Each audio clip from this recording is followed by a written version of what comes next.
이사야서는 총 66장으로 되어 있습니다. 그런데 이번 매일 성경 본문은 7월, 8월, 7월 이제 다음 주부터 이사야가 시작이 되는데요. 7월하고 8월 있는 본문은 이사야서 1장부터 39장까지 되어 있습니다. 그래서 오늘 전체적인 그 이제 본문에 대한 강의는 1장부터 39장까지만 하도록 하고요. 대신 이사야서 전체에 대한 강의를 오전 시간에 좀 충분히 하도록 하겠습니다. 여러분 질문 하나 좀 해볼게요. 예언자가 지금 메시지를 막 전해요. 어떤 예언의 메시지를 전합니다. 그것은 동시대를 향한, 동시대에 살아가는 사람들, 그러니까 예언자와 동시대를 살아가는 사람들에게 전해진 하나님의 말씀일까요? 아니면 지금 살아가고 있는 사람들과 전혀 무관하게 먼 미래에 살아갈 누군가, 미래의 사람들을 위한 메시지일까요? 지금에 있는 사람. 예언이라는 것을 우리가 생각할 때 먼 미래에 일어날 일로만 생각하면은 동시대 사람들한테 전해질 이유가 하나도 없어요. 아니 지금 아무리 전해도 지금 있는 사람들에게는 삶에 어떤 다가오는 게 아무것도 없는 거잖아요. 그렇죠? 먼 미래에 있는 사람들이 들어서 뭐 경고를 했으면 그것에 대해 주의를 기울여 한다면은 먼 미래에 있는 사람이 그것을 듣고서 주의를 기울이거나 경계를 해야 되겠죠. 그런데 성경에 있는 많은 예언자들은 먼 미래에 일어날 일을 가지고 먼 미래의 사람들에게 하나님의 말씀을 전한 것이 결코 아니라는 거예요. 1차적으로는 예언자와 동시대를 살아가는 사람들에게 하나님의 말씀을 전했다라는 것이 더 중요합니다. 이것이 없이 그냥 먼 미래에 있는 사람들에게 전한 거야 라고만 한다면은, 먼 미래에 일어날 일들을 전한 거야 라고만 한다면은 사실 의미가 없어요. 그럴 거라면 하나님이 그런 말씀을 전하신다면 그 시대에 살아가는 사람들한테 말씀을 전하시는 게 낫겠죠. 좀 더 하나님이 내가 이 정도의 능력은 갖고 있어, 먼 미래에 일어날 일들을 내가 다 알고 있어 라는 어떤 그런 뭔가 있어 보이는 것을 하나님이 요구하셔서, 야 너희는 앞으로 일어날 내일 일도 모르지? 아니 1시간 뒤의 일도 모르지? 하지만 나는 다 알고 있어 라는 것을 자랑 삼아서 하나님이 그렇게 전하신 것은 분명 아닐 거예요. 예언의 메시지는 하나님께서 분명 예언자를 세우셨을 때 그 예언의 메시지는 그 동시대를 살아가는 사람들, 그 사람들에게 먼저 전해지는 메시지였습니다. 예언서를 접할 때 그 당시의 사람들에게 전해진 하나님의 말씀이라는 측면을 먼저 꼭 생각해 봤으면 좋겠습니다. 그런데 여기에서 조금 놀라운 점이 한 가지가 있어요. 하나님의 말씀은 분명 예언자와 동시대를 살아가는 사람들에게 전해진 말씀인데, 그들에게 하신 말씀인데, 시간이 흘러서 나서 보니 그 동시대 사람들에게 했던 말씀들이 후대에 살아가는 어떤 사람들에게도 이 메시지가 잘 부합되거나 적용될 수 있다는 거예요. 분명 예언자와 동시대를 살아가는 사람들의 이야기인 것처럼 보여지지만, 또 한편으로 놀랍게도 그 메시지는 먼 미래에 일어날 어떤 일들을 가리킬 때도 분명 있다라는 것입니다. 이게 하나님의 말씀의 신비로움이죠. 그런데 우리가 성경을 읽을 때, 하나님의 말씀을 접할 때 그 신비로움을 느끼는 건 정말 중요한데, 앞에 있는 첫 번째 이야기, 그러니까 동시대를 살아가는 사람들에게 전해진 예언자의 메시지는 전혀 생각하지 않고 나중에 살아가는 사람들에게 전해진 그 신비로움만 추구한다라고 한다면은 여기서 문제가 생기는 것입니다. 그리고 특별히 우리가 이사야서를 많은 분들이 이제 좀 뭐랄까요, 친숙하다라고 할까요? 친근감 있게 좀 다가오는 예언서 아닙니까? 왜냐하면 이사야서 안에 있는 많은 이야기들 가운데 많은 부분이 예수님과 관련하여 복음서에서 참 많이 나오고요, 또 신약에서도 많이 나옵니다. 그러다 보니까 우리한테 익숙한 구절들이 참 많습니다. 그래서 이사야서를 읽으면서 예수님에 대한 이야기로 우리가 참 이렇게 다가올 때가 있어요. 정말 맞는 이야기인 것 같아요. 다만 조금 전에 설명드린 것처럼 이사야서를 우리가 읽어 나갈 때에는 먼저 처음부터 예수님의 이야기로만 출발을 하면 안 될 것 같아요. 예언자가 살았던 당시에 사람들에게 한 그 예언자에게 주신 하나님의 말씀을 먼저 살펴보는 게 필요합니다. 그거 없이 그냥 건너뛰어서 그냥 이렇게 그냥 훌쩍 뛰어넘어가지고 그 당시의 사람들의 이야기는 전혀 상관없고 나중에 일어난 예수님의 이야기로만 들린다면은 우리는 이사야서를 온전히 이해할 수가 없게 됩니다. 실제로 여러분은 그렇게 이사야서가 좀 많이 친숙한 성경임에도 불구하고 이사야서를 다 아시나요? 다 알지 못해요. 왜냐하면 우리가 알고 있는 이사야서의 본문들은 대체로 예수님과 관련 있거나 아니면 소위 우리가 은혜롭게 들려지는 그런 구절들만 우리가 너무 잘 알기 때문에 그렇습니다. 그래서 이사야서 전체의 메시지가 방대하고 여러 가지 이야기를 담고 있음에도 불구하고 대체로 이사야서를 잘 몰라요. 그리고 몇 가지로만 알고 있죠.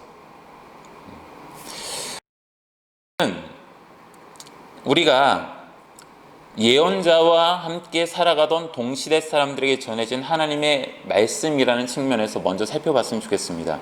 그리고 오늘 이 시간에는 그 측면에서 살펴보고 여러분들이 이 산책이 끝나고 나서 이사야 본문을 우리가 묵상할 때에는 그 사람들의 이야기를 바탕으로 여러분의 이야기로 다시 한번 이렇게 적용해 봤으면 좋겠어요. 예수님의 이야기도 있지만 사실 여기서 우리가 적용할 수 있는 게 너무 많아요. 자, 그 이야기는 우리가 좀 더 나중에 또 이야기 나누도록 하겠습니다. 자, 그래서 첫 번째는 예언의 메시지는 1차 대상이 있다라는 거예요. 그 1차 대상은 동시대 사람들, 예언자와 함께 살았던 동시대 사람들이다라는 것이고요. 또 거기에서만 끝나는 것이 아니라 2차 대상이 있는데 그것은 먼 미래의 사람 혹은 먼 미래에 살아가는 사람들, 우리는 그것이 예수님이 될 수도 있고 또 이 시대를 살아가는 우리일 수도 있다는 것을 생각해야 합니다. 자, 이사야서를 이제 봐야 되는데요. 이사야서가 상당히 방대하다라는 거 여러분 다 아시죠? 66장까지 있는데 66장 이거 모든 거 1장부터 66장까지만 그냥 읽기만 해도 여러분 한 2-3시간 이상 걸리실 거예요. 아마 그 이상 걸릴 겁니다. 그 정도로 이사야서의 내용 자체는 방대합니다. 그런데 그 방대함에는 사실 알고 보면은 어느 정도 구분되는 것들이 있어요.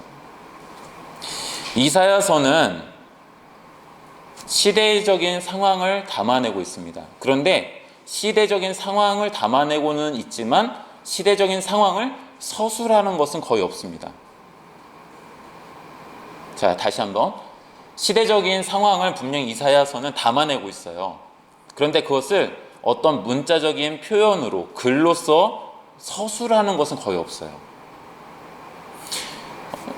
여러분, 우리가 개역 개정 성경을 보시면은 이사야서를 읽을 때 이게 산문인지 운문인지 잘 구분이 되지 않아요. 새번역은 그래도 좀 많이 구분하려고 노력하고 있습니다. 그래서 새번역으로 보시는 분들은 이 이사야서의 많은 부분들이 운문으로 되어 있다는 것을 알게 돼요. 근데 엄밀히 말하면 좀 더 히브리어로 되어 있는 성경 전체를 봤을 때 이사야서가 66장까지인데요. 이 중에서 운문과 산문으로 이렇게 구분해 본다라고 한다면 산문, 이야기체로 되어 있는 산문은 전체의 분량의 10%가 안 됩니다. 10%가 채 안 돼요. 90% 이상이 다 운문으로 되어 있습니다. 산문과 운문이 뭐 그렇게 중요한가요? 라고 질문하신다면 이렇게 설명할 수 있을 것 같아요. 산문으로 되어 있다는 것은 좀 더 객관적인 정보 전달을 좀 더 많이 치우쳐 있다라고 전달하고 있다라는 측면이고요.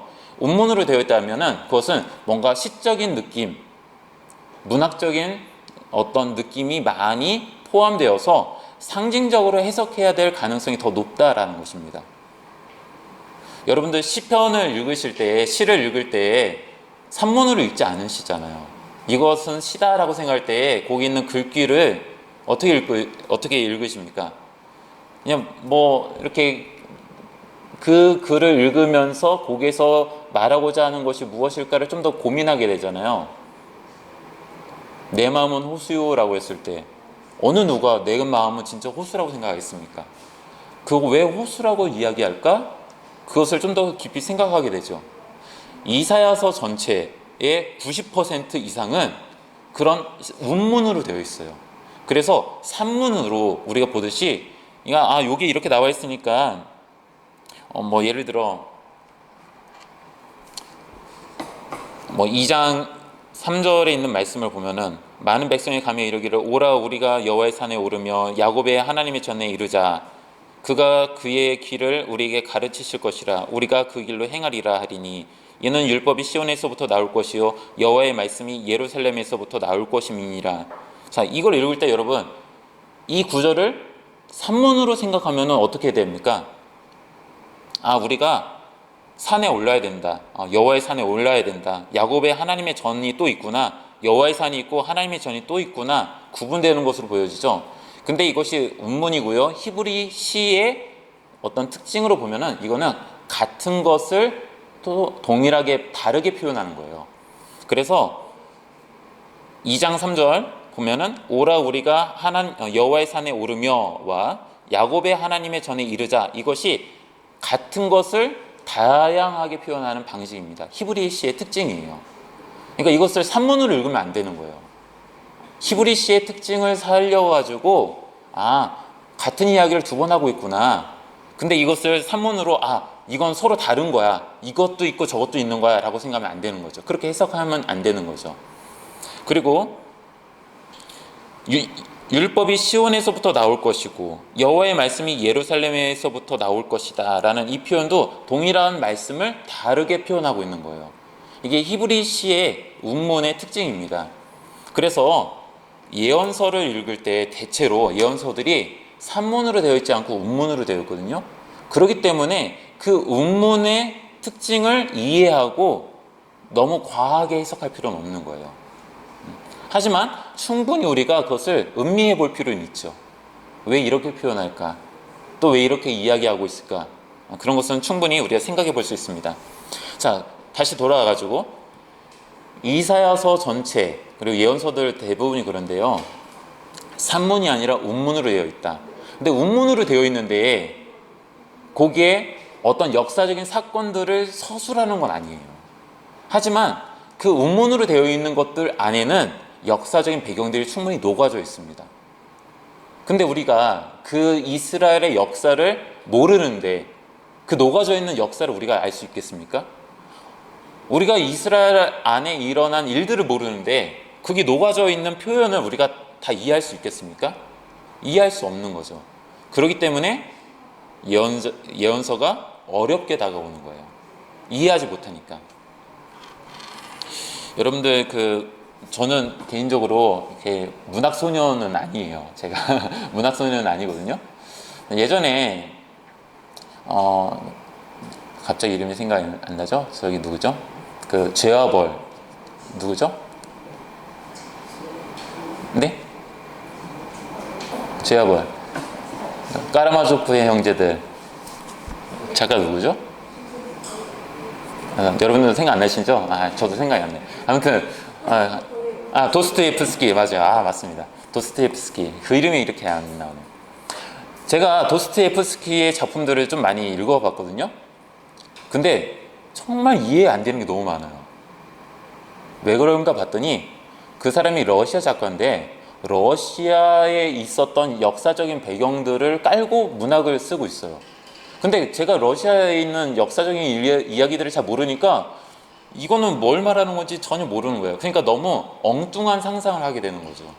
그리고 나한테 다가오는 어떤 이미지, 나한테 내가 이해할 수 있는 이미지들로만 그것을 해석하려고 하는 거죠. 성경도 마찬가지입니다. 성경 안에 있는 다양한 어떤 역사적인 이야기들을 우리가 알면은 그것을 본문을 해석하는 것이 좀 더 완전하게 해석할 수 있다라고 말하고 싶지는 않아요. 완전하게 해석할 수는 없어요. 그러나 상대적으로 조금 더 편안하게 우리가 다가올 수는 있을 것 같아요. 근데 그걸 모르니 너무 어렵게만 느껴지는 거예요. 제가 이렇게 앞에 많이 밑밥을 깔아놓은 것은 오늘 이 시간에 우리가 많이 다룰 부분이 바로 이스라엘 역사와 관련이 됩니다. 이사야서는 시기적으로 봤을 때는 아시리아, 그러니까 성경에서 아수르로 나오죠. 이 아시리아 제국이 팽창하던 시기, 그리고 그것이 쇠퇴하던 시기, 그리고 그 쇠퇴기와 맞물려서 등장한 제국이 있는데요. 그게 바벨론입니다. 그리고 그 바벨론이 확장되어서 또 사그라질 때 다시 등장한 또 다른 나라, 페르시아, 바사, 성경에서는 바사로 나오죠. 이 세 개의 제국의 역사와 관련된 이스라엘의 이야기가 이사야서 전체에 담겨 있어요. 1장부터 66장 안에. 그러니 근데 이 아시리아, 바벨론, 페르시아에서 겪었던 이야기들이 이 이사야서 전체에 담겨 있는데 역사적으로 서술하고 있지 않아요. 그것을 운문으로 어떤 문학적인 표현으로 이야기하고 있어요. 서술하지 않고 운문으로 말해요. 전제하고 그것을 바탕으로 다른 하나님의 메시지를 이야기하고 있어요. 그렇기 때문에 우리가 그것을 온전하게 이해한다는 것은 참으로 어렵습니다. 이스라엘의 역사를 잘 알지 못하기 때문에 어렵고요. 또 그 역사를 온전히 이해한다라고 전제하더라도 운문으로 되어 있기 때문에 그 상징을 우리가 온전히 해석하는 것은 상당히 어렵습니다. 학자들도 이것을 쉽게 생각하지 않아요. 자, 앞에 있는 화면을 이렇게 나눠드린 내용을 좀 보시면요. 먼저는 아시리아에 대한 이야기가 있습니다. 아시리아가 부상하면서, 그러니까 아시리아가 팽창하면서 나타난 대표적인 사건 중에 하나가 뭐냐면 북이스라엘의 멸망입니다. 북이스라엘의 멸망이라는 것은 남유다는 그러면 멸망하지 않았다라는 것이기도 하고요. 하지만 남유다가 아무렇지 않았냐? 그건 아니에요. 남유다는 이 아시리아가 팽창하면서 북이스라엘을 멸망시킨 사건하고 되게 밀접한 관련이 있습니다. 그러나 이것으로 인해서 남유다도 상당한 영향을 받게 됩니다. 그리고 나중에 좀 이따가 다시 설명드릴 건데요. 나중에는 이 아시리아의 영향으로부터 벗어나려고 하는 시도들이 있었습니다.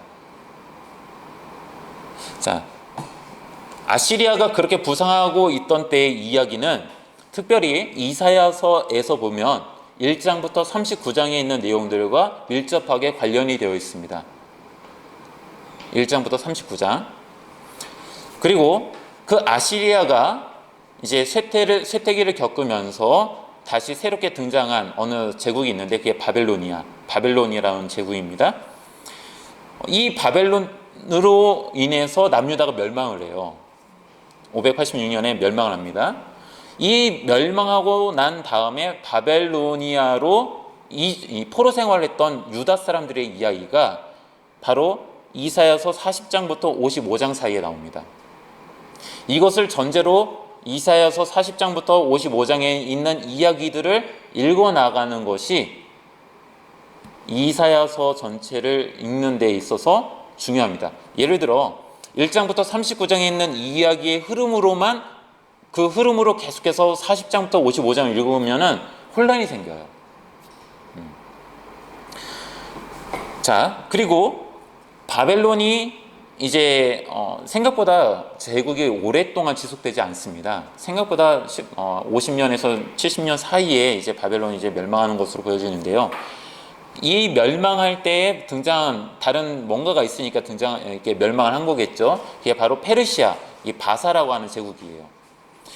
이 페르시아는 포로 생활을 하고 있던 유다 사람들을 예루살렘으로 돌려보내는 일을 하게 됩니다. 그리고 거기에서 성전을 건축하도록 하게 합니다. 이 과정에서 일어나는 이스라엘 사람들의 상태와 어떤 영적인 어떤 분위기, 이런 것들을 전제로 말하고 있는 것이 이사야서 56장부터 66장까지 이야기입니다. 이사야서 전체는 1장부터 66장으로 구분되어 있지만 이것을 세 등분으로 나눌 수 있다라는 거예요.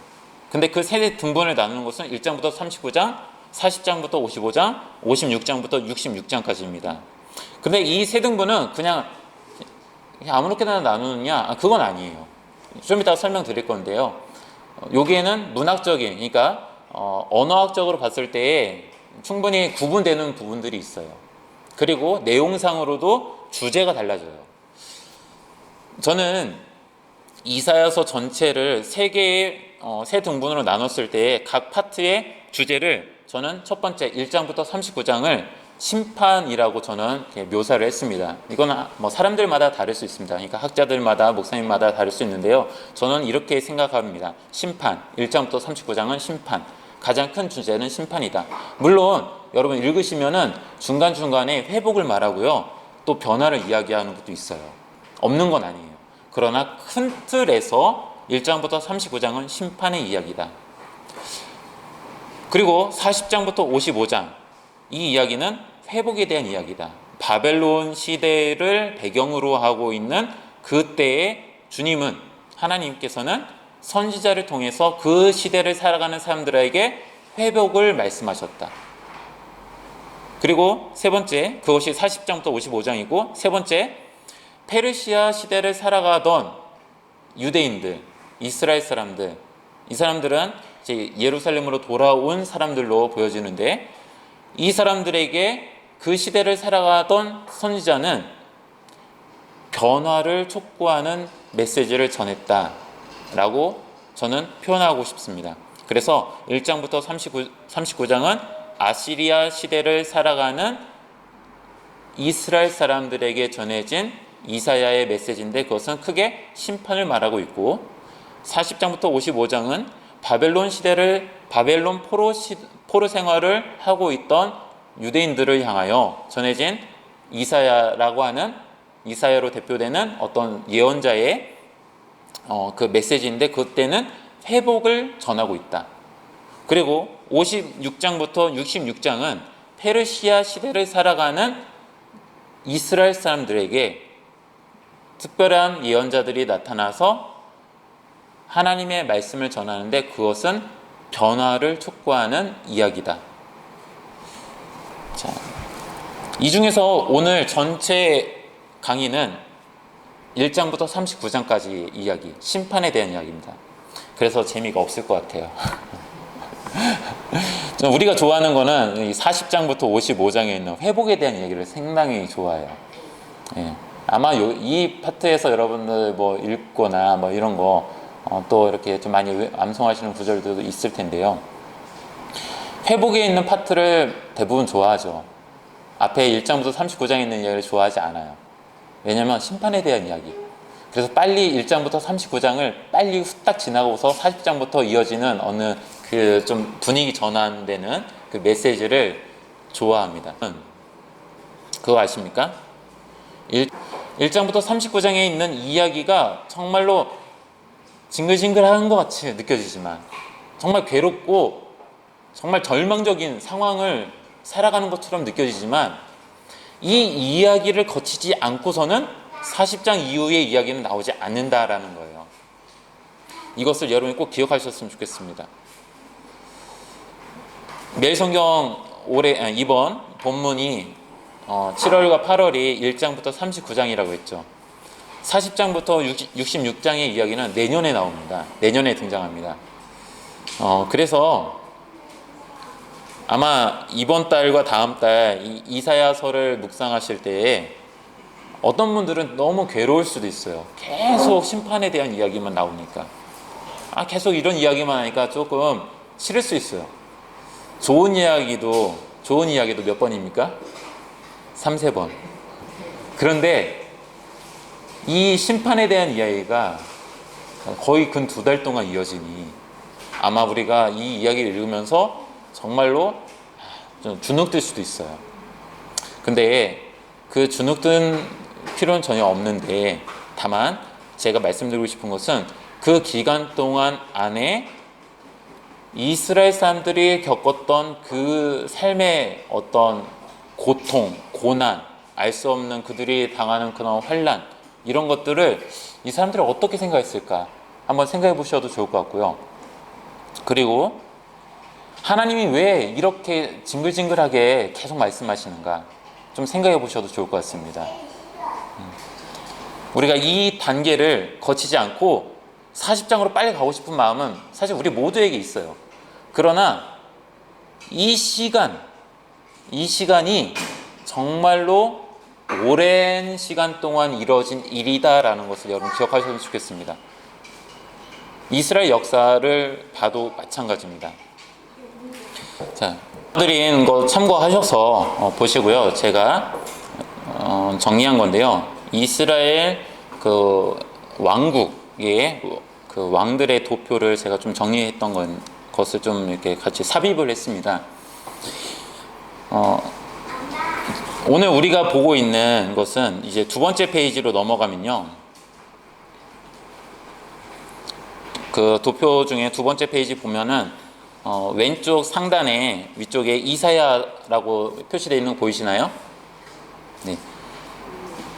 선지자 이사야라고 나와 있는 이사야 있죠. 그 이사야가 활동했던 시기는 우시야 왕이 죽던 해에 그가 선지자로 부름을 받아서 성경에는 우리가 갖고 있는 성경에는 없는데요. 이제 외경이라고 하는 곳에 나와 있는 내용에 의하면은 이사야 선지자는 므낫세 왕 때에 므낫세에 의해서 참 사형을 당해요. 순교를 당해요. 로 봤을 때 이사야가 므낫세 시대에 죽은 것은 어느 정도 그래도 알려진 이야기예요. 즉 이사야 선지자가 활동했던 시기는 우시야 왕 때부터 므낫세 어느 시기인지는 알 수 없으나 므낫세 왕 때까지인 것이죠. 1장부터 이사야서 1장부터 39장은 이 시대의 이야기를 담아내고 있습니다. 그런데 사실 엄밀히 말하면 1장부터 39장에 있는 이야기는 좀 더 넓은 시대의 이야기예요. 남왕국이 멸망하기 이전에 있는 어느 정도의 이야기들을 담아내고 있는 것이 있습니다. 이사야가 앞으로 일어날, 그러니까 그래도 근래에 일어날 일들을 예언한 것으로 볼 수도 있는 부분이죠. 그러나 조금 어려운 부분은 여기 있어요. 이사야서 40장부터 55장에 있는 이야기는, 자, 거기 그 도표 두 번째 페이지 아래쪽에 보면은 신바벨론에 의해서 남유다가 멸망한 때가 587년 혹은 586년 뭐 이렇게 잡는데요. 요 때예요. 근데 이사야서 40장부터 55장에 있는 이야기는 포로 생활 가운데 있는, 그러니까 바벨론에 의해서 남유다가 멸망하고 난 이후에 바사로부터 다시 예루살렘으로 돌아오기, 포로 귀환이 이루어지기 이전에 있었던 그 시대를 담아내고 있어요. 그러니 실제 존재했던 이사야의 시대로부터 한참 뒤에 떨어진 이야기인 거죠. 그리고 포로 귀환 이후에 이제 521년 요 정도에 그 성전이 재건이 되거든요.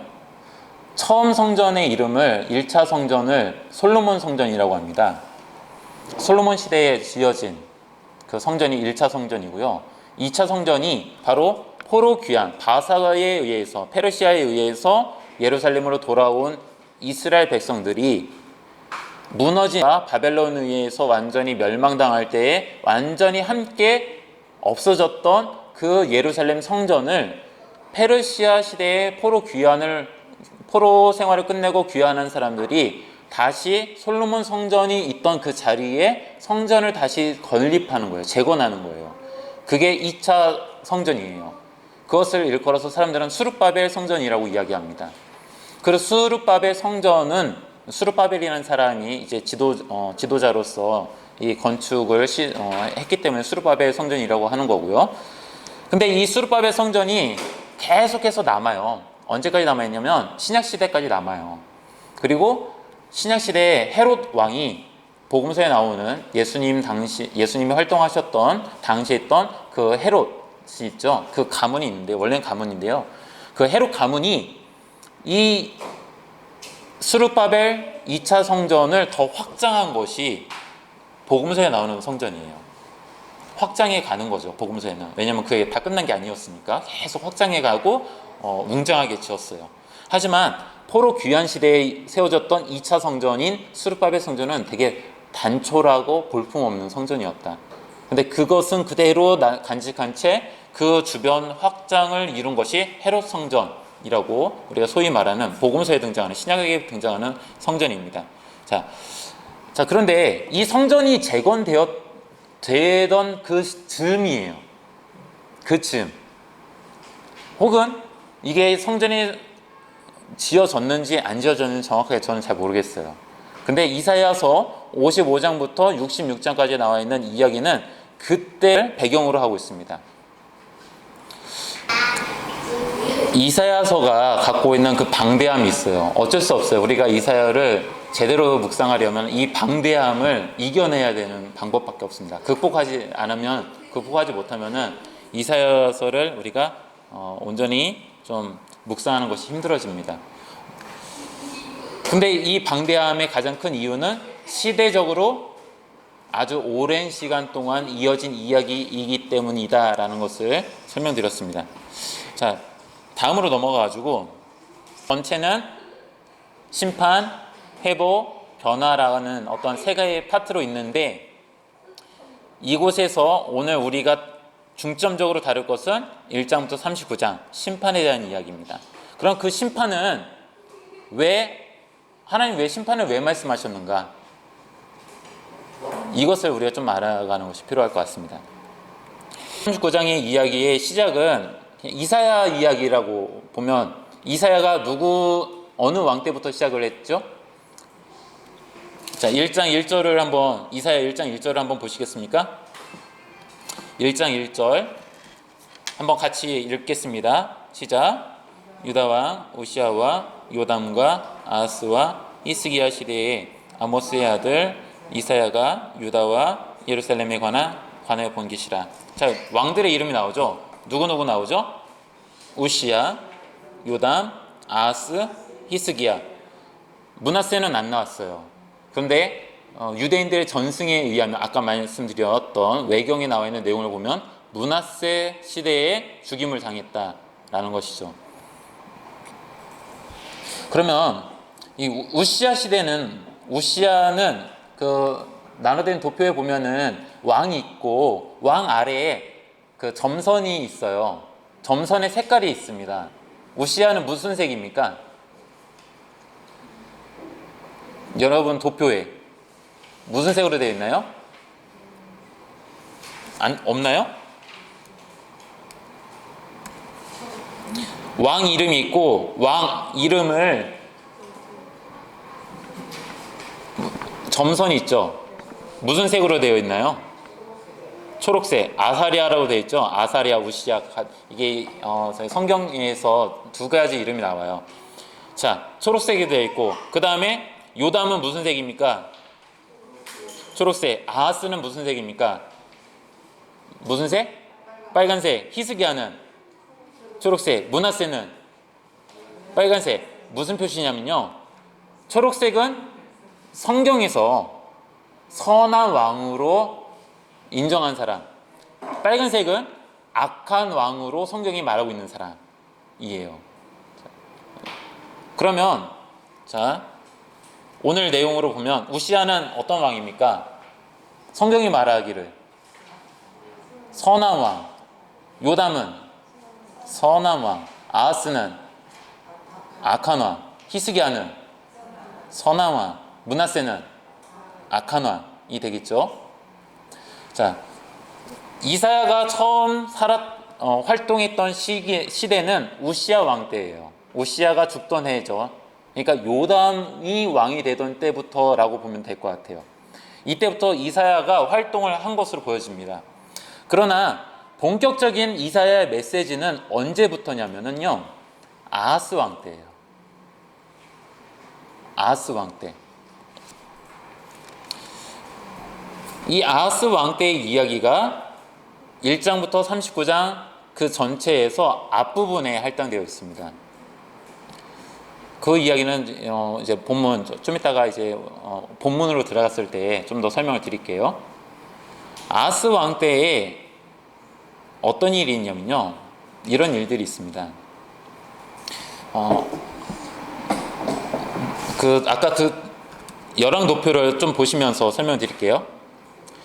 그 첫 번째 페이지에 보면은 여러분 아모스, 호세아, 요나 언제 활동했는지 제가 이렇게 표시해놨어요. 설명을 드리면 그 북이스라엘의 선지자의 이름이 있으면 그 사람은 북이스라엘 출신이거나 북이스라엘에서 활동한 사람이다 라고 보시면 돼요. 그 다음에 남유다 쪽에 선지자의 이름이 있으면 이 사람은 남유다에서 활동한 사람이구나 이렇게 생각하시면 됩니다. 자, 아모스, 호세아, 요나는 어디에서 활동한 사람입니까? 북이스라엘. 근데 요나는 솔직히 말하면 북이스라엘을 향해서 활동한 건 아니에요. 어디에서 활동했냐면 니느웨. 맞죠? 자, 니느웨인데 이 세 사람, 이 선지자 세 명이 활동했던 당시의 왕은 누구입니까?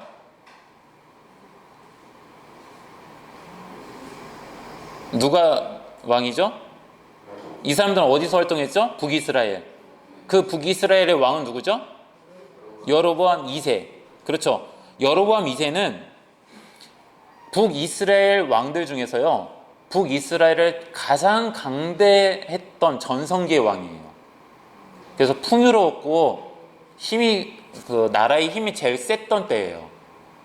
근데 이 즈음부터 저 멀리서 누가 등장하기 시작하냐면요, 아수르라고 하는 나라가 등장합니다. 아시리아. 여로보암 2세가 국가적으로 봤을 때, 경제적으로 봤을 때, 사회적으로 봤을 때 다 칭찬받는 왕이에요. 나라가 풍성했고요, 강대했고요, 경제는 활발했고요. 그런데 빈부격차는 컸어요. 사회 정의는 없었어요. 그래서 누가 활동합니까? 아모스가 활동하죠. 아모스의 예언들이 이렇게 전해지는 거죠.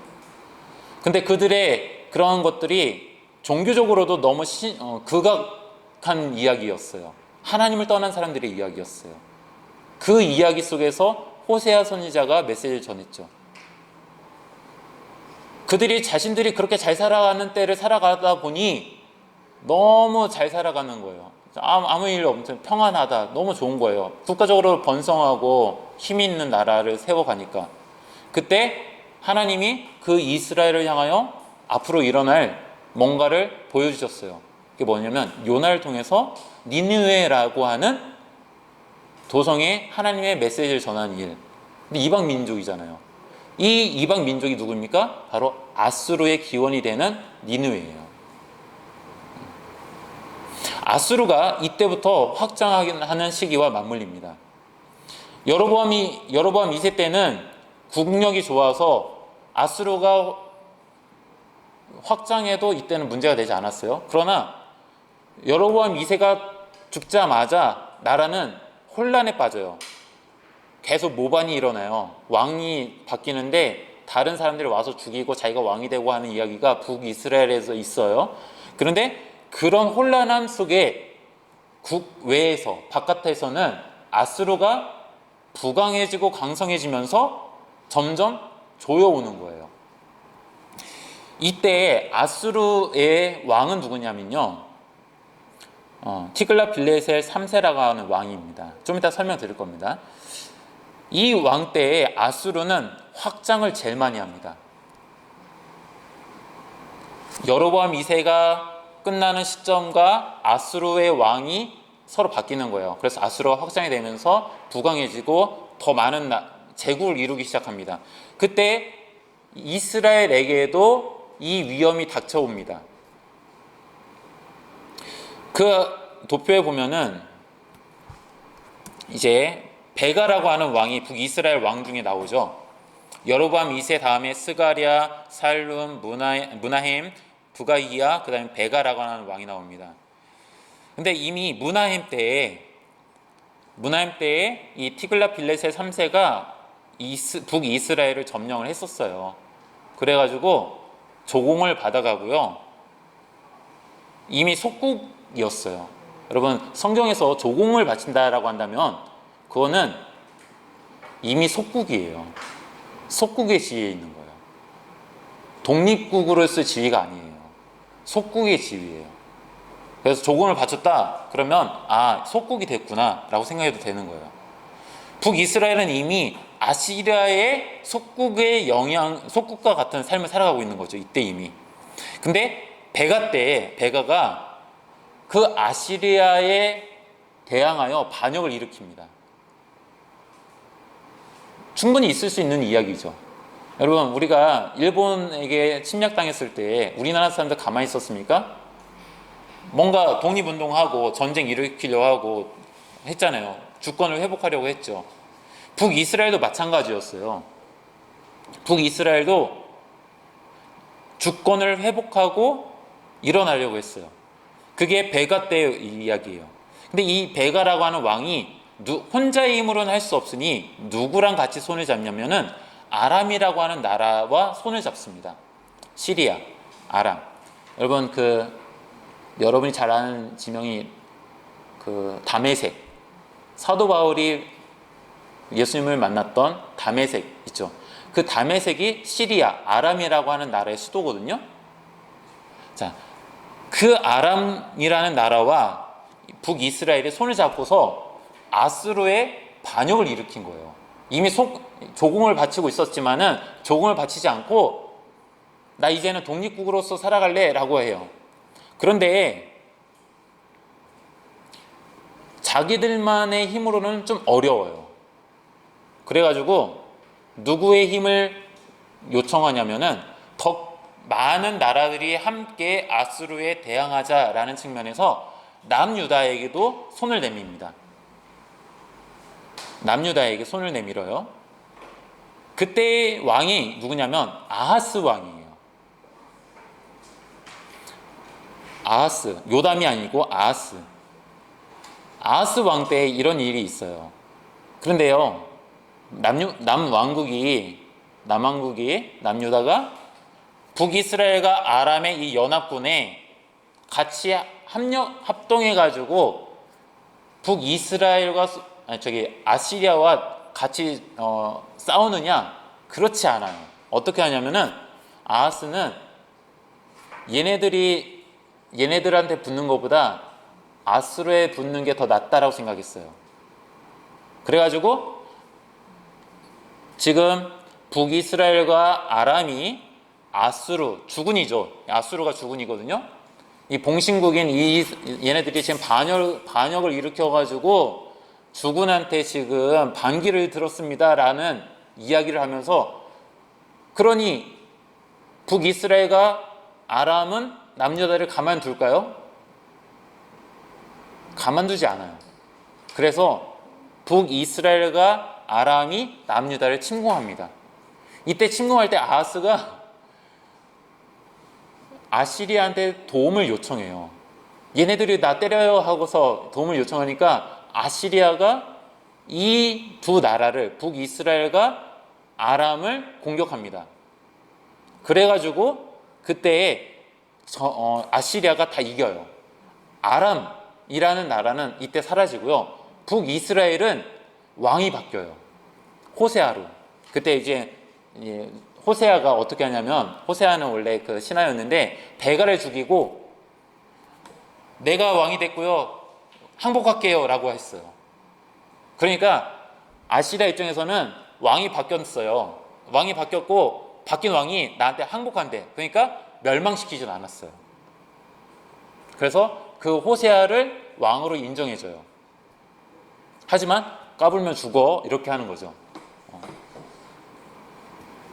이때 아하스가 아시리아한테 도움을 요청한 것으로 인해서 북이스라엘은 거의 멸망 직전의 상태에 오게 되는 겁니다. 여기까지 이해하셨나요? 이 사건은 이제 좀 이따가 이사야서 7장부터 이어지는 이야기들에서 중요하게 다뤄질 겁니다. 그것을 조금 잘 생각하시면 좋겠고요. 혹 아하스 왕 때 그런 일이 있는 이야기가 이사야서 안에 있습니다. 그래서 지금 앞에 보는 도표에 보면은 아하스 왕 이후에 반아시리아 연맹 결성이 되었다라고 했는데, 이 반아시리아 연맹 결성은 누구냐? 북이스라엘과 아람이라고 하는 나라였다라는 거예요. 근데 이 연맹에 남유다가 합류하지 않았기 때문에 남유다를 이 반아시리아 연맹이 공격했고, 그 공격한 것 때문에 남유다는 아시리아에게 구원을 요청했던 것이고, 그 구원 요청에 의해서 아람은 완전히 멸망해버리고 더 이상 아람이란 나라는 없어지고, 북왕국도 거의 멸망 직전이긴 한데 왕이 바뀌면서 항복을 했기 때문에 나라는 멸망시키지 않았지만, 왕은 인정해줬지만 더 나락으로 떨어진 상태였다.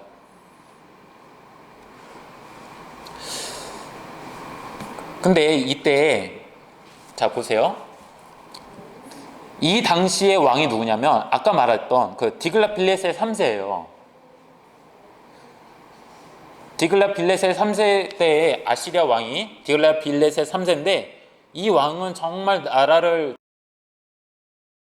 제국을 확장을 엄청 많이 했고요. 강대한 나라를 세운 왕입니다. 그랬던 왕이 죽었어요. 자, 이 역사를 보면요, 왕이 죽으면 항상 일이 생깁니다. 왕이 죽으면 항상 일이 생겨요. 자, 지금 이 팔레스타인 전 지역에 한번 보실래요? 앞에 지도 여러분 나눠드린 곳이 다 있고요. 지도가 있는데 이게 아시리아 제국의 지도거든요. 그 가운데 보면은 좀 더 진한 초록색은 BC 824년경이고요. 연두색의 지역은 671년경의 아시리아 제국의 영토예요. 지금 우리는 이 중간쯤에 있어요. 지금 현재는. 그러니까 이집트까지는 아직 완전히 먹은 건 아니에요, 아시리아가. 하지만 이집트까지로 가고 있는 거예요. 이집트가 사실 목적이에요. 아시리아는 북이스라엘도 관심 없고요, 남유다도 관심 없어요. 뭐가 관심 있냐면 이집트가 관심 있어요. 이집트를 먹는 게 더 중요한 거예요. 근데 이집트를 먹으려고 하다 보니 가는 길목에 있는 북이스라엘과 남유다 혹은 아람이란 나라가 걸림돌인 것 뿐이에요. 걸림돌이지 얘네들이 엄청 성가셔가지고 멸망시킨 건 아니에요. 이집트를 정복하는 것이 아시리아의 근원적인 목표였다. 그것으로 가는 과정 속에 있다. 그게 국제 정세였어요. 국제 상황이었어요. 자, 그러면 보세요. 제가 지금 표시하는 데가 어디냐면, 아이고, 잠시만. 여기 보이시나요? 여기가 니느웨예요. 여기가 니느웨예요. 거기 빨간색 점으로 찍혀 있는데 여기가 니느웨예요. 아시리아의 수도가 여기입니다. 수도가 여기면은 왕이 죽었으면 다음에 왕이 될 사람은 어디로 가야 됩니까? 어디에 있어야 돼요? 그 나라의 핵심에 가 있어야 되잖아요. 예를 들어 지금은 시대가 다르니까 지금 대통령제를 하고 있으니까 그렇지만, 예를 들어 지금 조선시대라고 한다면 지금 왕이 승하하셨어요. 그럼 다음 왕이 될 사람은 어디가 있어야 됩니까? 바로 왕 곁에 가 있어야 되잖아요. 근데 다음에 왕이 될 사람이 태자가 다른 나라가 있거나 아니면 저 멀리 가 있어요. 그러면 어떤 그 공백의 상태가 되면 어떤 일이 벌어지냐면 왕권을 차지하려고 하는 반란군이 등장하기 마련이에요. 그러다 보니 항상 다음 왕 될 사람은 수도로 가야 돼요. 수도에 가서 왕의 죽음을 장사를 잘 지내고 내가 왕이 되었소 라고 알려지는 게 더 중요한 거예요. 그러면 디글랏빌레셀 3세가 죽고 나서 다음 왕 될 사람은 다른 데 가면 안 돼요. 지금 나라를 이렇게 확장해야 하는 과정이 있는데, 자, 이집트로 가는 확장하는 과정에 있는데, 요 정도에 있어도 왕이 죽고 나서 어디로 가야 되면 니느웨로 가야 되는 거예요. 니느웨로. 그러면 니느웨에 가 있다 보니 상대적으로 팔레스타인 지역은 아수르의 영향이 약화되는 거예요. 이해하셨나요?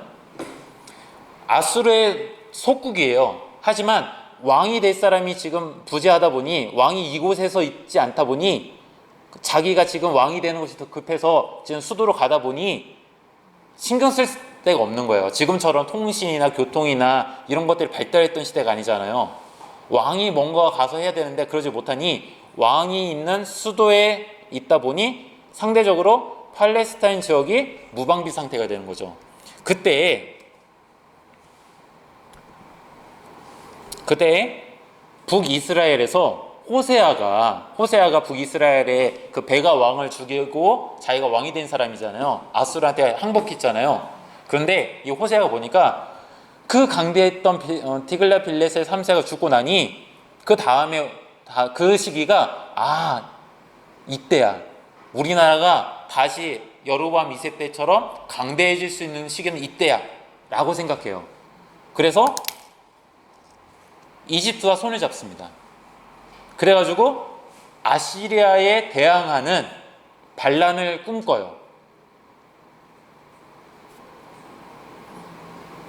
동시에 니느웨에서는 누가 있었냐면 이제 살만에세 5세라고 하는 왕이 티글랏빌레셀 3세의 뒤를 이어서 왕이 되었습니다. 이 사람이 자기가 왕이 되고 나서 한동안 정신 없는 거예요. 자기가 왕이 되고 나서 그 수도를 중심으로 자기 사람들을 다 심어야 되잖아요. 그러니까 우선 수도가 완전히 안정이 될 때까지는 아무 데도 못 가요. 저 변방에서 지금 반란이 일어나도 신경 쓰지 않아요. 우선 여기가 중요하니까. 근데 여기가 완전히 정리가 되고 나서 어떻게 하냐면 출정을 떠납니다. 그래서 북이스라엘을 침공하고요. 호세아가 반란을 일으켰던 조공을 끊는다. 성경에서 조공을 끊었다라는 것은 반란을 일으킨 거예요. 호세아가 아수르에 대한 조공을 끊었더니 알고 있죠.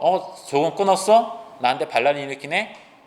지금은 내가 지금 좀 여유가 없는데 내가 이거 딱 정리되면 내가 갈 거야 라고 살만 에셀이 생각하고 모든 환경이 딱 정리되고 나서 자기의 왕권을 확립하고 나서 북이스라엘 호세아를 침공합니다. 그래서 3년 동안 사마리아 성을 포위하고 엄청나게 고통을 줍니다. 그리고 나서 호세아를 폐위시키고 죽이고 북이스라엘이 멸망합니다. 살만 에셀 5세 때에 북이스라엘이 그때 멸망하는 거예요. 그게 721년인 것이죠. 이 시기에 북이스라엘이 멸망하는 것을 누가 봤냐면 히스기야, 아하스의 아들인 히스기야가 그것을 봤어요. 히스기야는 생각했죠. 저렇게 북이스라엘 호세 왕이 나름 아수르에 대항해서 독립을 꿈꿨으나 허망하게 죽었다 생각했어요. 그러면 어떻게 해야 될까요? 히스기야는 어떤 생각을 했을까요? 그걸 봤어요. 어떻게 해야 할까요?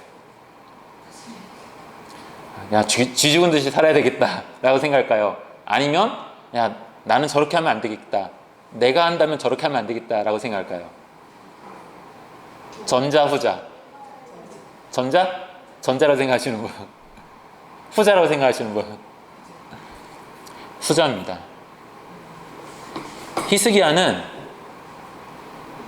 히스기야도 아수르의 영향 아래서 독립을 꿈꿉니다. 그런데 북이스라엘이 어설프게 독립운동했다가 멸망한 꼴 봤거든요. 그래서 철저하게 준비를 합니다. 예루살렘, 이제 남유다의 수도가 예루살렘이잖아요. 예루살렘 성 안에는 셈이 없어요. 원래 그 당시 히스기야 왕 때의 성 안에는 셈이 없어요. 셈은 성 바깥에 있었습니다. 그러니 예를 들어 전쟁을 했을 경우에 어떤 일이 생기냐, 적군이 와서 성을 포위하면 어떻게 됩니까? 물이 끊기는 거예요. 그럼 안 되죠. 그래가지고 히스기야가 바깥에 있는 셈에서 예루살렘 성 안으로 지하 동굴을 파가지고 물길을 만들어가지고 예루살렘 성 안에 셈을 만듭니다. 히스기야의 터널이라고 알려진 거고요. 그래서 전쟁이 일어나도 성 안에서 물을 공급받기에 원활한 상황을 만들기 위해서 히스기야가 그런 준비를 합니다. 그리고 고고학적인 발견에 의하면은 히스기야 때에 도자기가 정말 많이 발굴이 됐대요. 히스기야 시대에 도자기가 엄청 많이 발굴돼요. 그 도자기의 용도는 다 물을 담는 용도입니다. 그러니 이 용도는 뭐냐? 전쟁이 일어날 것을 미리 준비한 거예요. 미리. 수많은 도자기들을 만들어 가지고 전쟁을 준비한 거예요. 히스기야가 전쟁을 엄청 열심히 준비했습니다. 그리고 근데 그 시기가 언제냐면요. 이 히스기야가 이 생각을 갖고서 차근차근 준비를 했고, 그 준비의 시점은 살만에셀 5세가 북이스라엘을 멸망시켰잖아요. 근데 살만에셀 5세가 5년밖에 살지 못했어요. 그리고 사르곤 2세가 왕으로 등극해가지고 대략 좀 긴 시간이긴 하지만, 조금은 더 길지만, 살만에셀보다는 좀 더 길지만, 이 사르곤이 죽던 해, 죽는 시점, 이 시점이 히스기야가 독립운동을 본격적으로 한 시기입니다. 그 이야기가 있어요. 이때 히스기야가 사르곤 2세가 죽고 나서 다음 왕이 누가 되냐면 사네립이 되는데, 사네립이 어떤 인물인지는 아직 알 수 없잖아요. 왕이 되지 않았으니까. 근데 왕이 죽었으니 이때는 이때다. 그래서 조공을 바치지 않고 독립운동을 준비하고 전쟁을 준비합니다. 그리고 실제로 전쟁이 일어납니다. 어떻게 됐을까요? 히스기야 전쟁을 그렇게 열심히 준비했는데 전쟁에 이겼을까요? 졌을까요? 쫄딱 망했습니다. 전혀 예상하지 못했던 코스로 이 사네립이 이제 진군해 와가지고 히스기야의 뒤를 쳐가지고 허망하게 전쟁에서 집니다. 그때의 이야기가 바로 이사야서 36장부터 나오는 이야기입니다. 그 뒤에 보면은 이사야서 39장까지라고 했잖아요.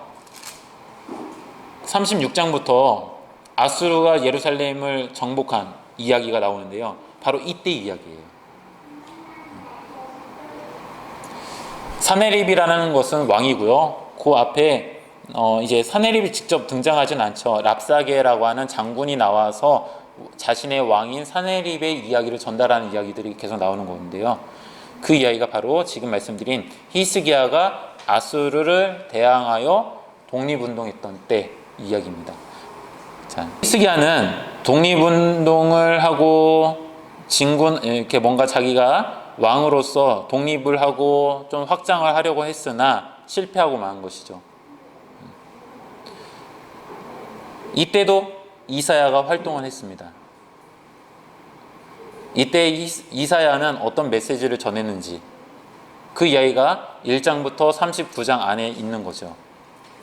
근데 이사야서 1장부터 39장에 있는 이야기는 여기서 약간 헷갈리는 부분들이 있어요. 중간에 히스기야 시대가 1장부터 39장까지면은 히스기야 이야기가 맨 뒤에 나왔잖아요. 36장부터 39장까지 나왔잖아요. 그러면 시간 순서대로 딱 했으면은 그 뒤에 이제 더 이상 없어야 되는데, 그 뒤에 역사적으로 일어난 일들이 36장 앞쪽에 일부가 등장합니다. 그러니까 이사야서가 기록된 것이 시간의 흐름에 의해서 기록되었느냐? 꼭 그건 아니에요. 그리고 좀 이따가 나중에 또 설명드릴 건데요. 마지막에 36장부터 39장에 있는 이야기를 보면은 열왕기서에 있는 내용하고 거의 평행을 이루고 있습니다. 역대기에 있는 이야기하고 열왕기에 있는 이야기가 평행을 이루고 있어요. 그런데 이사야서에 나와 있는 본문은 좀 의도적으로 편집이 좀 더 되어 있어요. 그러니까 뭔가 말하고자 하는 뉘앙스가 있는 거예요. 의도가 있는 거예요. 그래서 같은 내용을 조금 다르게 편집해서 말하고 있습니다.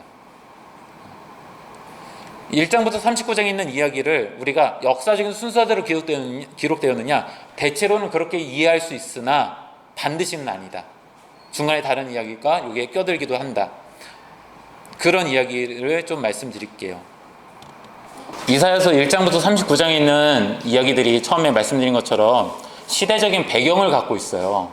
근데 이 시대적인 배경이 서술되지 않는다라는 것이 우리가 이사야서를 이해하는데 상당히 어렵습니다. 대부분이 산문으로 되어 있기보다는 운문으로 되어 있어요. 그런데 독특하게 전체 이사야서 전체가 전체 1장부터 66장까지를 100으로 놓았을 때 90% 이상이 운문으로 되어 있는데 10%에 가까운 산문이 있죠. 근데 이 산문 중에 제일 많은 부분을 차지하고 있는 것은 바로 36장부터 39장까지 있는 히스기야에 관한 이야기, 거의가 산문이고요. 그리고 7장에 나와 있는 이야기, 누구냐면 아하스 왕에 대한 이야기, 여기가 산문으로 되어 있습니다. 군데군데 짤막짤막하게 산문이 있지만 그것은 중간에 서술하기 위한 아주 그냥 단순하게 조금 들어있는 것들을 제외하고 굵직하게 큰 이야기로 산문 전체가 되어 있는 것은 크게 보면은 이사야서에서 유독 아하스 왕과 히스기야 왕, 이 두 왕 때의 이야기만 산문으로 되어 있다는 거예요. 심지어 36장부터 39장은 열왕기서에 나와 있는 내용하고 거의 같아요. 100%는 아니에요. 아까 말씀드린 것처럼 약간 편집이 되어 있습니다. 그러면 이사야서 전체를 놓고 볼 때에 독특한 거잖아요. 아하스 왕과 히스기야 왕 때는 독특한 무언가가 있는 거예요. 그리고 그것이 이사야서 1장부터 39장 전체의 이야기 속에서 자리하고 있는 위치가 있습니다. 하나님의 이름이 뭐뭐가 있습니까? 여러분이 알고 있는 하나님의 이름, 히브리어 단어 야훼라고 하는 단어와 또 하나는 엘로힘이라고 하는 단어가 있습니다. 그 우리말 번역은 하나님으로 번역해요. 그런데 이런 하나님 야훼라는 단어와 다른 무언가를 덧붙여서 합성어로 만든 하나님의 이름들이 있어요. 뭐가 있죠? 여호와, 니시, 여호와 라파, 여호와 샴마, 여호와 또 뭐가 있나요?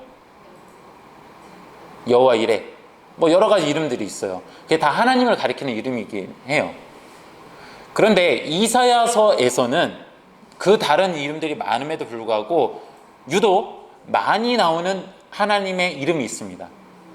야훼라는 단어 나오고요, 하나님이라는 단어 나옵니다. 이 두 가지는 다 나와요. 이건 빼고 다른 무언가와 합해져서 하나님의 이름을 부르는 독특한 것, 뭐냐면 지금 거기에 기록된 대로 첫 번째, 만군의 여호와, 만군의 야훼라는 거예요. 만군의 여호와 많이 들어보셨죠? 정말 많이 들어보시지 않았습니까? 만군의 여호와가 뭡니까? 만군의 야훼. 만군의 야훼는 뭐예요? 그렇게 많이 들어보신 그 단어의 의미가 무엇일까요? 제가 나눠드린 유인물 보시면은 이름, 그 만군의 야훼라고 하는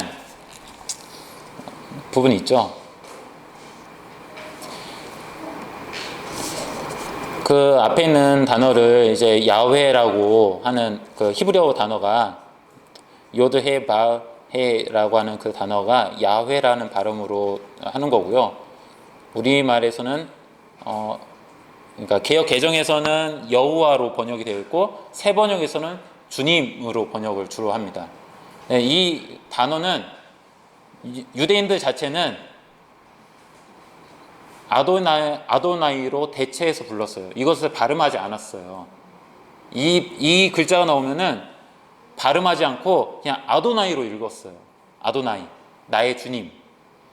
그래서 이 단어는 갖고 있는 의미 자체는 주님인 거예요. 그래서 세 번역에서는 주님으로 했고요. 근데 이것을 발음하지 않았기 때문에 이게 원래 어떤 발음인지를 몰라요.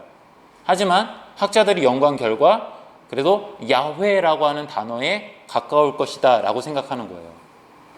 발음하지 않은 수천 년의 시간이 있었기 때문에 그냥 이걸 보고서 항상 아도나이로 불렀기 때문에 이 단어의 발음을 정확하게 알 수 없어요. 그래서 우리말 번역에서는 옛날에 여호와로 했지만 학자들의 연구가 좀 더 진전되면서 여호와보다는 야훼가 더 맞는 발음에 가까울 것이다 라고 추측하는 거죠. 우리는 온전하게 알 수 없다. 근데 이 야훼라고 하는 단어와 체바오트라고 하는 뒤에 있는 단어가 같이 결합이 되어서 하나님의 이름을 이루었습니다.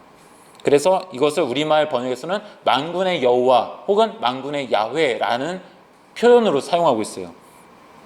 성경 곳곳에 이 단어들이 많이 있는데요. 제일 많이 사용하는 것이 바로 아마 이사야인 것 같아요.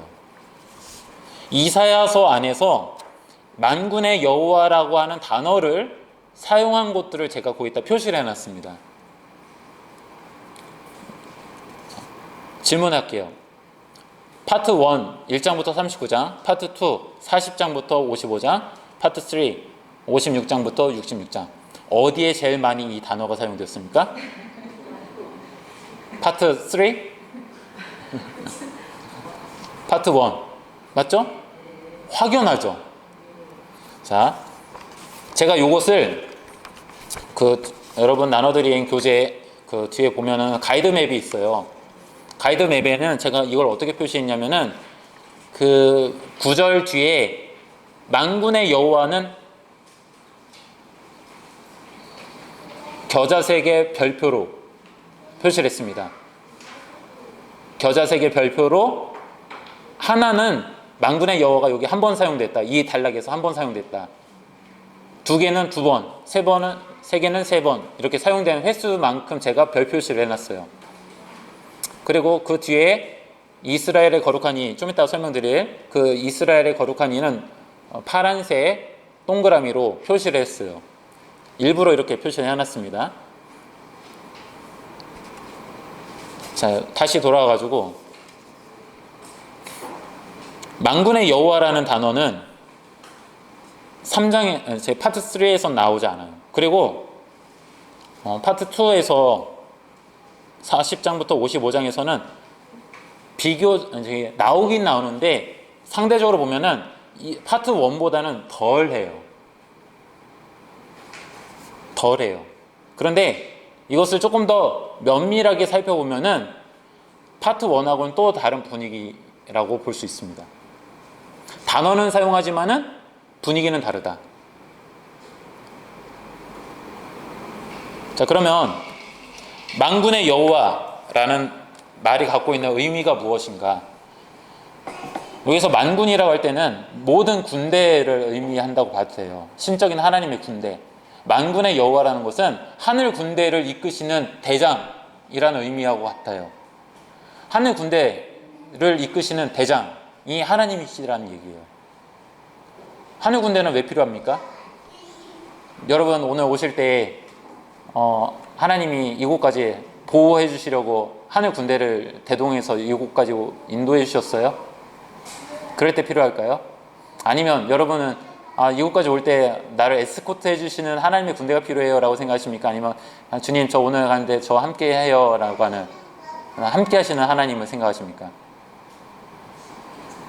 만군의 여호와라는 단어는 그 뉘앙스가 그냥 평안하고 친밀한 때 사용하는 단어가 아니에요.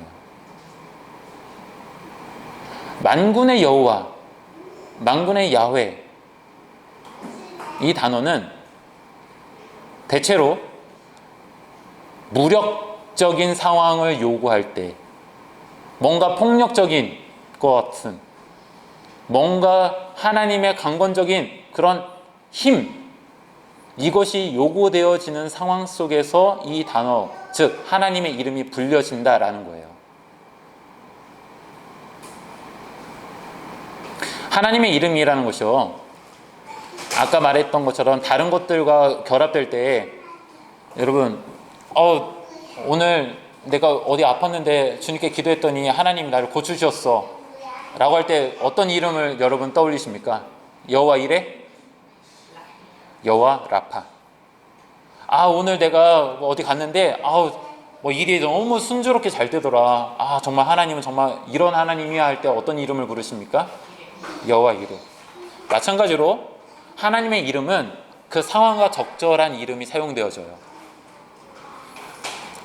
만군의 여호와, 만군의 야훼라고 하는 단어는 그 적절한 상황과 결합되어질 때에 주목받는 이름이에요. 그 이름은 대체로 심판하고 관련되어진다 라는 것이죠.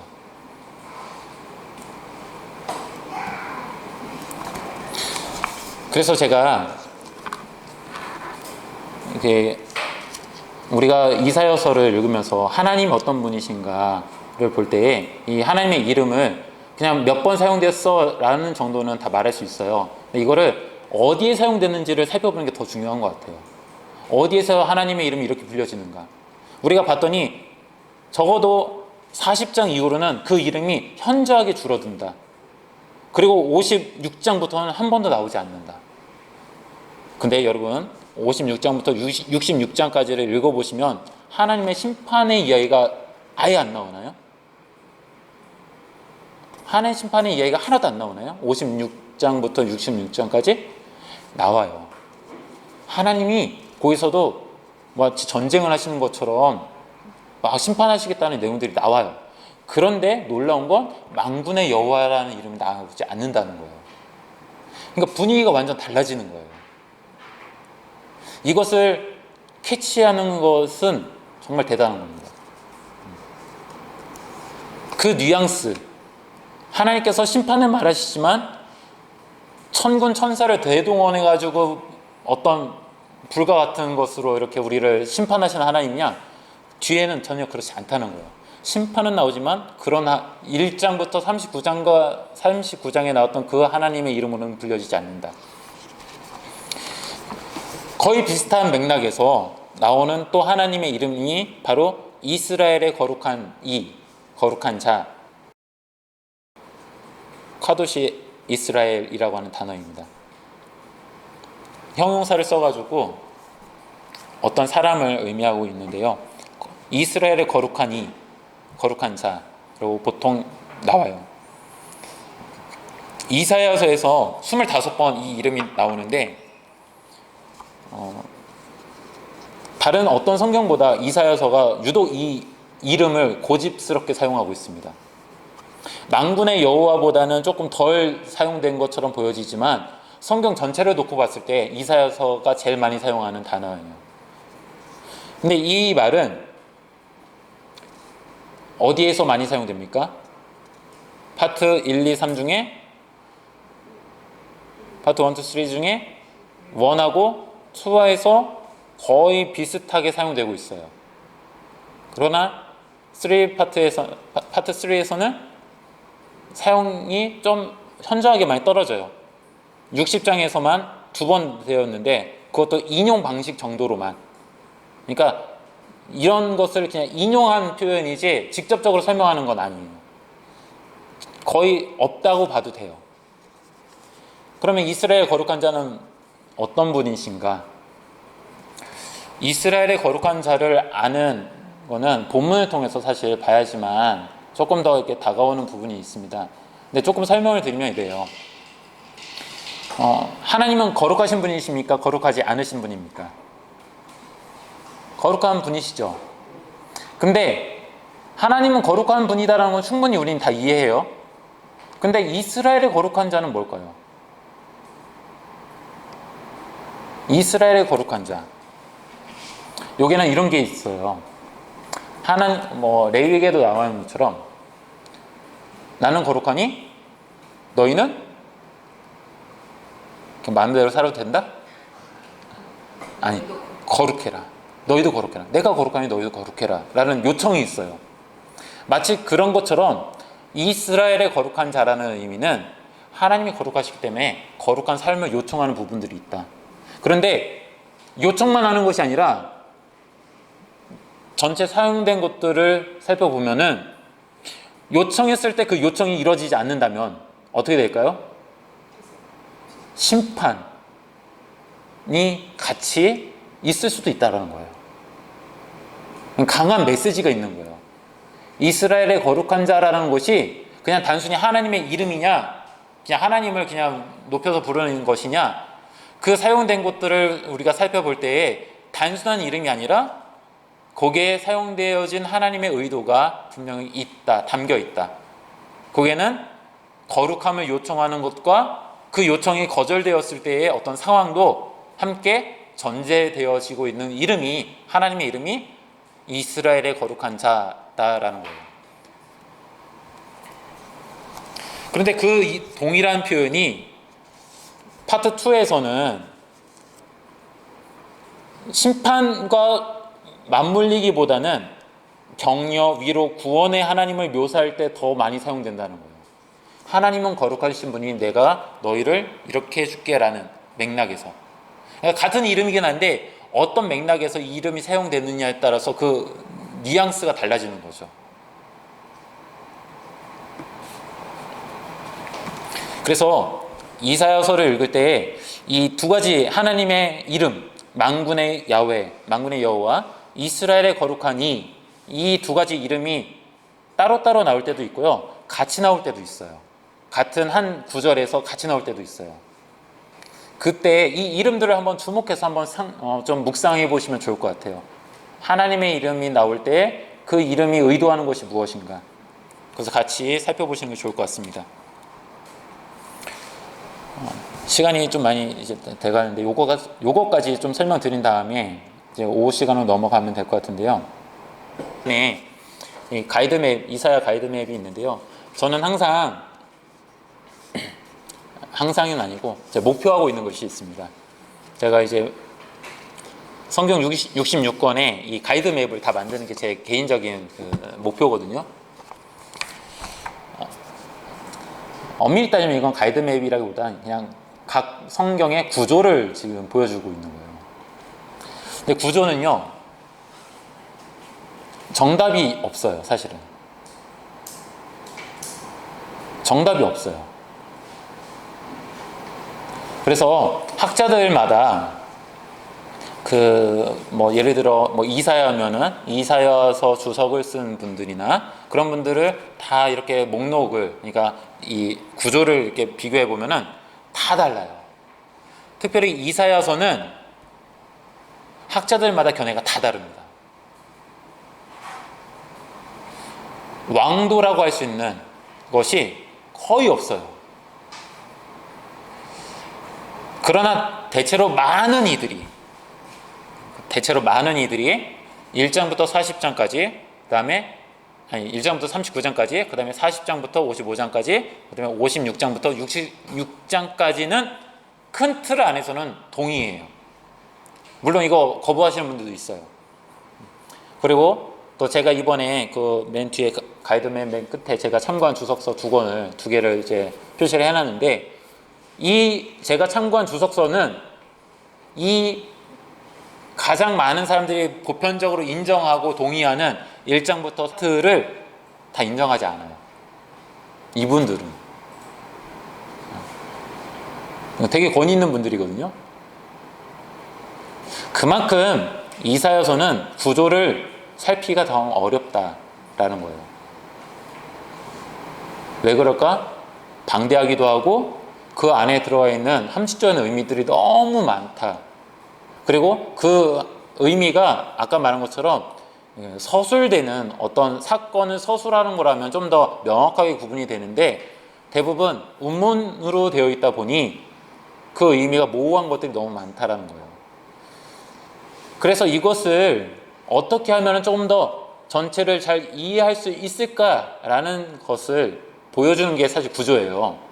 이렇게 이해하면 조금 더 성경을 잘 이해하기 좋다라는 게 사실 구조예요. 다른 게 아니라 구조는 그게 목적이에요. 정답이라고 하기보다는 이렇게 이해하는 것이 좀 더 성경을 잘 이해할 수 있게 도와준다라는 것이 구조거든요. 제가 만든 것이 결코 정답은 아닙니다. 정답은 아니고요. 제가 뭐 대단한 학자도 아니고 정답은 아니에요. 그러나 제가 이번 강의 산책을 준비하면서 1장부터 66장까지를 쭉 살펴보면서 그리고 다른 학자들이 구분해 놓은 것들을 또 같이 비교하면서 이렇게 이해하니 좀 더 이 단락을 이해하는 것이 좀 더 수월하다라는 어떤 측면에서 제가 이 가이드 맵을 이제 만들었고요. 그렇게 소개를 하려고 하는 겁니다. 그러니까 이게 정답이라고 생각하지 마시고 그냥 이렇게 보니 이사야서를 이렇게 볼 수 있다더라. 그래서 여러분들이 묵상하실 때에 이런 구분을 조금 하시는 게 좋을 것 같아요. 근데 여기 보면은 아시겠지만은 장별로 하지 않았어요. 장별로 할 수가 없어요. 보통 몇 장부터 몇 장 딱 떨어지면 되게 좋잖아요. 설명해도 되게 편해요. 근데 요건 그렇게 할 수가 없어요. 몇 장 몇 절부터 몇 장 몇 절까지, 몇 장 몇 절부터 몇 장 몇 절까지 세분화될 수밖에 없어요. 근데 그것을 조금 다르게 읽으면은 좀 더 잘 이해가 된다. 그래서 지금 제가 나눠드린 이 가이드 맵이 우리 매일 성경 본문의 범위하고 일치하진 않아요. 일치하진 않아요. 다만 여러분들이 매일매일 묵상하실 때에 가이드 맵을 좀 참고하셔서 이 단락은 이 틀 안에서 보는 것이 좀 더 바른 해석이다라고 좀 생각하시면 좋을 것 같습니다. 그런 참고 용도로 좀 보시면 좋겠습니다. 네, 오전 강의 여기까지 하고 식사하고 나서 12시 40분에 오후 강의를 하겠습니다. 12시 40분